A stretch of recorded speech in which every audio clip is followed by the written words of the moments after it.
Ras-le-bol des efforts, je choisis le plaisir pour réussir ma vie. Voilà ce qu'on nous apprend. On est bien obligé de bosser dur pour vivre, pour payer les traites de la maison, les études des enfants et pour partir en vacances de temps en temps. Il faut bien vivre et faire ce que la société a prévu pour nous, donc trimer pour avancer. Je vous propose la vie en mode plaisir dès aujourd'hui. Bonjour, je suis Jess, relaxologue énergéticienne, fondatrice de Jess Tantra. Commencez par liker cette vidéo, vous abonner à ma chaîne YouTube ou ma page Facebook selon l'endroit où vous avez trouvé cette vidéo. Et je vous dis comment vivre la vie en mode plaisir tout de suite après. Un métier, oui, mais pour en souffrir toute sa vie, arriver à la retraite tant attendue, épuisé et malade, toujours penser quand j'aurai ceci, quand j'aurai cela, eh bien je pourrais faire ceci, je pourrais faire cela, ou ça ira mieux, ou je me sentirai bien. Enfin, vous connaissez tout un tas de personnes qui parlent comme ça en longueur de journée. Et finalement, vous vous rendez compte que les meilleures années et votre jeunesse sont très loin dans le passé. Alors vous faites quoi des années que vous passez en ce moment? Vous plaindre? Vous ne préférez pas obtenir plaisir et satisfaction chaque jour de votre vie, malgré le stress et les obligations? La vie au présent, vivre sa vie et être heureux maintenant, tout de suite. On peut évaluer la vie grâce à ses passions et ce qui nous anime dans le plaisir, la simplicité et l'élan du cœur. Et le bonheur est d'ailleurs notre nature profonde et notre aspiration à tous. Je suis désolée, un petit peu de vent aujourd'hui. Qu'est-ce qui nous en empêche? Alors déjà, nous avons le conditionnement, la morale, la culture, le jugement. Il y a une pression sociale, ça doit être dur la vie. Voilà ce qu'on nous inculque quand on est jeune. Et si on ne veut pas penser comme ça et qu'on pense qu'à soi, eh bien on passe pour être égoïste. Et si on est plutôt nonchalant, eh bien à ce moment-là, on passe pour tir au flanc et sans but. La vie, en gros, elle est ratée. Alors qu'est-ce qu'il y a d'autre qui nous en empêche? Les blessures que l'on a pu avoir, les traumatismes de l'enfance, les concepts erronés font que l'on a très très peur d'aller vers l'inconnu et du coup on se contente de sa zone de confort, même si finalement elle n'est pas si confortable que ça. Les besoins de sécurité aussi nous en empêchent. D'être animé de son entourage, d'avoir un confort de vie, font que l'on consomme qu'à l'extérieur et donc on n'est pas comblé. Si on n'est pas comblé, eh bien on se sent mal.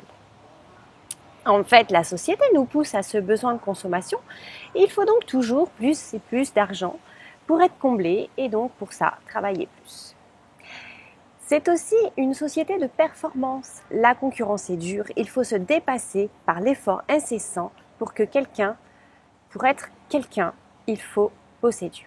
Ce qui empêche également, c'est la peur de l'échec, la peur de rater, qui amène à la souffrance, que l'on redoute plus que tout, fait que l'on doit être parfait, c'est une énorme pression du stress.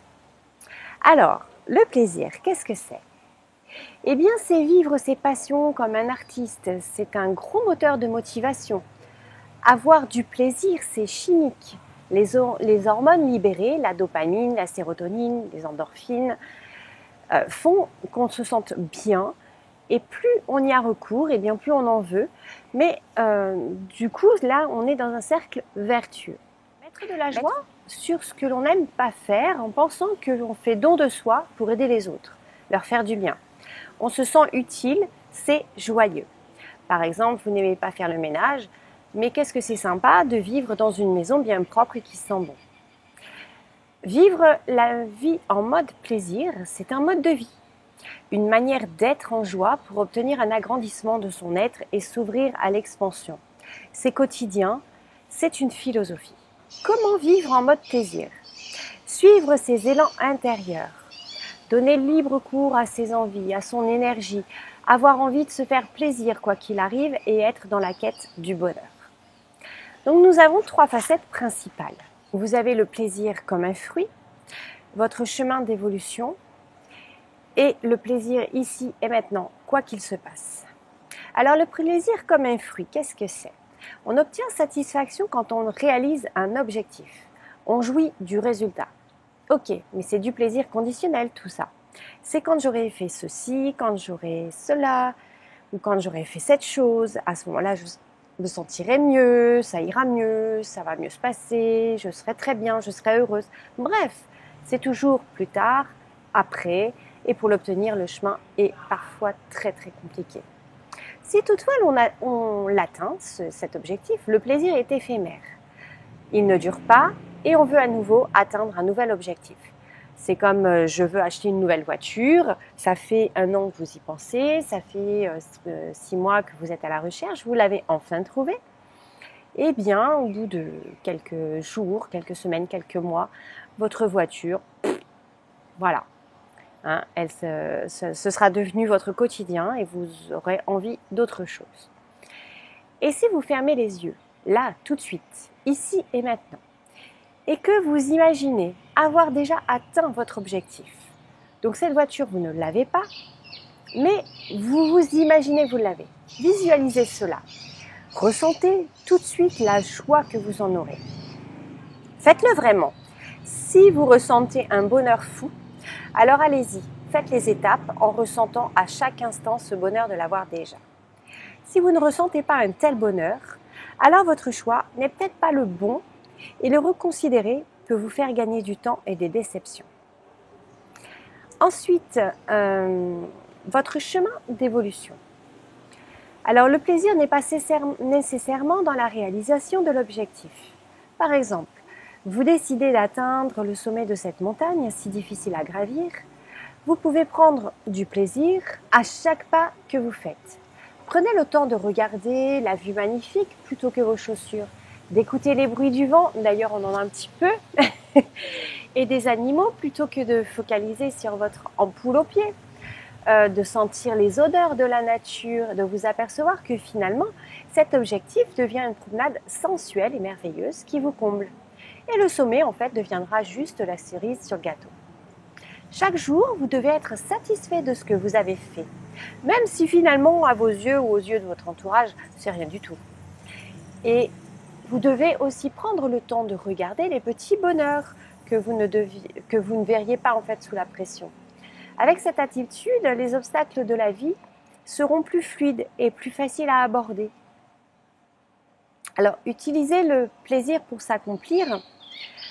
Par exemple, votre objectif est de maigrir de 10 kilos. Mais le régime, on ne s'en cache pas, c'est très frustrant et pénible. Donc vous n'êtes jamais satisfait, vous êtes en lutte permanente contre vous-même et vous vous demandez au final pourquoi vous faites tout cela. Finalement, c'est l'échec, évidemment. Alors choisissez le chemin du contentement et dites-vous tout simplement que vous voulez vous sentir léger, beau et attirant, en bonne santé et en forme. Et sentez-vous tout de suite comme cela. Vivez votre vie comme si vous étiez déjà avec vos 10 kilos en moins. Et en ayant toujours votre pourquoi dans la tête. Vous allez trouver du plaisir à cuisiner différemment, à faire les courses dans d'autres magasins, à découvrir les fruits et les légumes, les épices, à vous déplacer en vélo, pourquoi pas, pour aller faire vos courses. Exprimer ces atouts donne du plaisir, apporter de la qualité à vos relations en s'ouvrant aux autres, en aidant les autres, en exprimant son potentiel. Je réussis à faire des choses, à me challenger, à rendre d'autres heureux. Et ça me fait plaisir. Alors, commencez à lister tout ce qui vous fait plaisir, que ce soit à la maison, au travail. Listez toutes vos qualités, mettez-les en œuvre partout, intensément et tout le temps. Ce qui va nous amener évidemment à notre 3e point, le plaisir ici et maintenant, quoi qu'il se passe. Naturellement, donc, nous vivons dans le plaisir. Oui, on vit dans le plaisir. Regardez les enfants, ils s'amusent tout le temps, et même avec rien d'ailleurs. Ils peuvent jouer avec des clous pendant 1 heure. Quand ils sont tristes ou en colère, ils l'expriment vivement et ils retournent au jeu rapidement. Redevenez des enfants. Observez le monde merveilleux dans lequel vous évoluez. Ouvrez vos sens à l'instant présent et vivez chaque moment avec aisance et animation. Trouvez le positif dans chaque chose, à chaque instant présent. Et ressentez-les.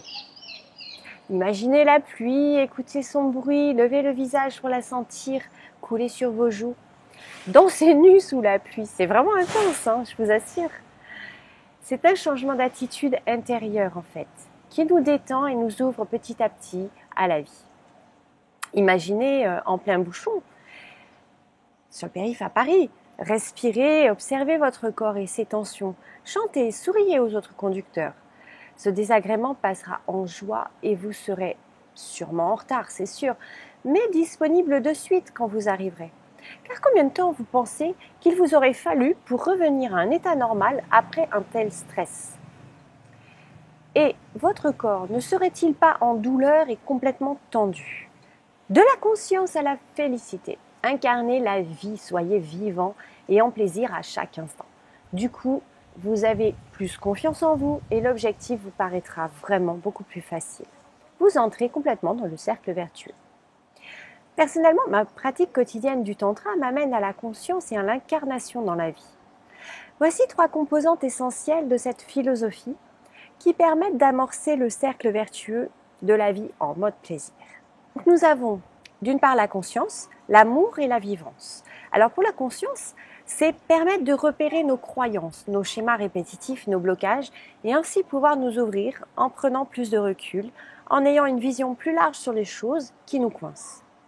L'amour, évidemment, pour accueillir tout ce qui est et pouvoir transmuter dans la bienveillance l'énergie négative intérieure et en faire une énergie positive, puissante, un moteur dans notre vie. Et le 3e point, la vivance, eh bien tout simplement pour se sentir vivant, il faut activer toutes les énergies en soi. C'est ce qui nous rend joyeux, c'est l'enthousiasme, la spontanéité. Maintenant, on va pouvoir créer notre vie en mode plaisir très facilement pour obtenir le plaisir de vivre et d'être. Si vous avez des difficultés, je possède tout un tas d'outils pour se libérer, donc en ce qui concerne ce que je disais tout à l'heure, les peurs, les phobies, les barrières que l'on se met, les émotions, les blessures. Et puis, j'initie au tantra et au massage tantrique. Vous pouvez en savoir un petit peu plus sur le tantra et sur ce que je propose et qui je suis en cliquant sur le lien ci-dessous, donc si vous êtes sur YouTube et au-dessus pour Facebook. Voilà, j'espère que je vais vous retrouver très bientôt. En tout cas, likez, partagez, commentez cette vidéo et je vous dis à bientôt. Bye!